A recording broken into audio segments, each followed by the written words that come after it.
एक मोठी बातमी आपल्या समोर येते. आता गावकऱ्यांना मिळणार मोफत मिळकत पत्रिका. सनद फी माफ करण्याची महसूल मंत्री चंद्रशेखर बावनकुळे यांची घोषणा. ग्रामपंचायत नमुना 8 दुरुस्त झाल्यानंतर गावकऱ्यांना स्वामित्व योजनेतून मोफत मिळकत पत्रिका देण्यासह सनद फी माफ करण्याची असल्याची घोषणा महसूल मंत्री चंद्रशेखर बावनकुळे यांनी केली.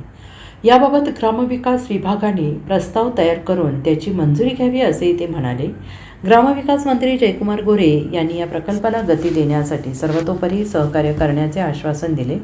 या निर्णयामुळे ग्रामीण भागातील मालमत्तांचे वाद मिटण्यास मदत होणार असून नागरिकांना आपल्या मालमत्तेचा कायदेशीर हक्क मिळणार आहे. मुख्यमंत्री देवेंद्र फडणवीस यांच्या सूचनेनुसार महसूल विभागाने राज्यातील 23,000 ग्रामपंचायतीच्या 39,000 मालमत्तांची अद्ययावत उपकरणांद्वारे मोजणी केली आहे आणि त्यामुळे मिळकत पत्रिका देण्याची प्रक्रिया जलद होऊ शकेल असं महसूल मंत्री बावनकुळे यांनी म्हटलेलं आहे.